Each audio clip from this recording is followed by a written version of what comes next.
Psyche. Have you ever deeply pondered the meaning of the word psychology that we use in our daily lives? You may know it as the study of unconsciousness, behavior, and psychoanalysis, but not many people are aware of the etymology of this word, psychology itself. Today, I would like to share with you an interesting story about psyche, which is the origin of psychology. The story of psyche began in ancient Greece. Originally, psyche was a word that meant soul or life force. Read, spirit, soul, mind. For the ancient Greeks, psyche was more than just mental processes. To them, psyche was the essence of an individual and the very driving force of life. In Homer's epic Iliad, psyche was used to describe the soul leaving the body upon death and heading to the Hades. This shows that psyche was considered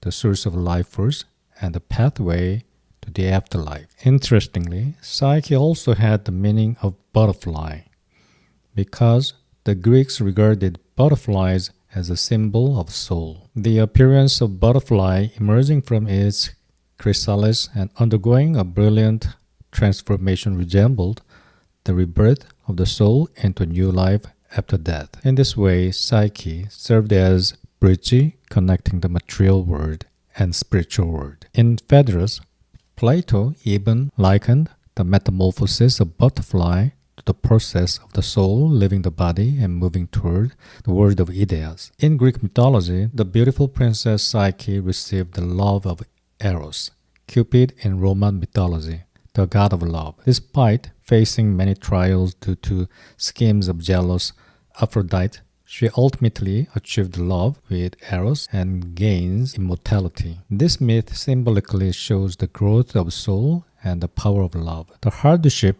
that Psyche goes through represent the process of our inner self growing, and her union with Eros signifies the completion of the soul through love. In the 2nd century, the Roman writer Apuleius beautifully depicted the Psyche myth in The Golden Ass, which greatly inspired later artists. In the late 19th century, Psyche entered the realm of medicine, opening up new horizons. The German psychiatrist Richard von Krafft-Ebing was the first one to use psyche in the medical context, discussing sexuality and mental disorders in his book Psychopathia Sexualis, published in 1886. In the 19th century, the German psychiatrist Koch coined the term psychopathy by attaching the suffix pathy, meaning pathology, to the word psycho, meaning mind, literally translated into suffering soul. The term psychopathy comes from the German word psychopathische,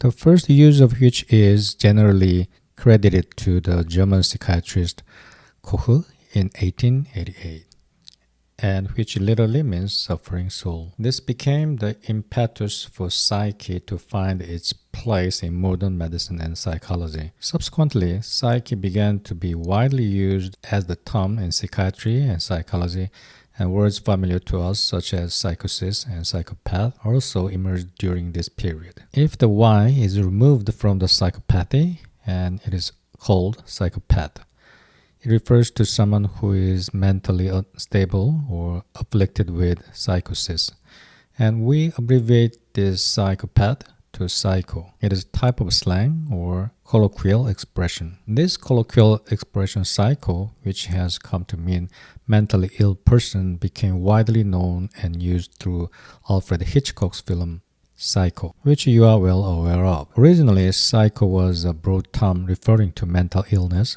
but thanks to the film, it is mainly used to describe people with schizophrenia, aggressive mental disorders, or antisocial personality disorder. Language is a habit, after all. The concept of psycho further develops through Sigmund Freud's psychoanalysis. Freud's theory, which delved into the unconscious, dreams, and the structure of mind, brought revolutionary insight into the human psyche and became the cornerstone for expanding the horizon of modern psychology. Freud divided the psyche into the conscious mind, preconscious mind and unconscious mind and explore the influence of unconscious dynamics on human behavior and emotions.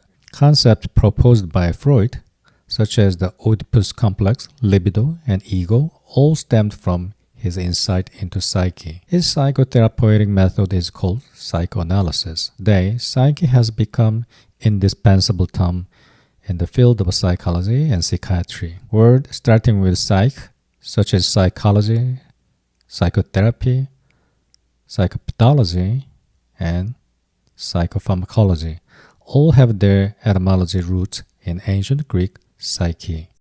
Psychiatry, the branch of medicine dealing with mental disorders. Iatry is a suffix meaning healing. Psychiatrist, a doctor specializing in psychiatry. Psychoanalysis, a method of treating mental disorders based on Freudian theory. Psychopathy, a mental disorder characterized by antisocial behavior. Psychosis, a severe mental disorder, a broad general term. Psychopath, psycho, a person suffering from a mental illness, particularly antisocial personality disorder.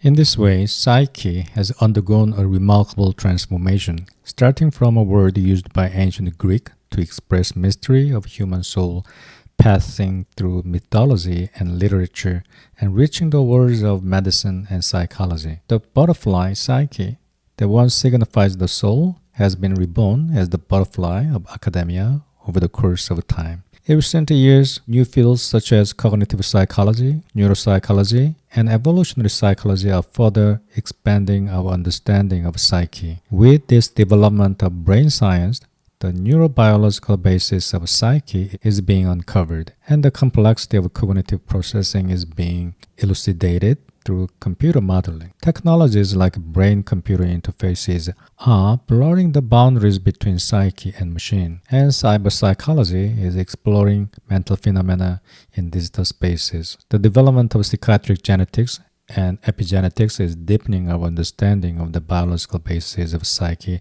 day by day.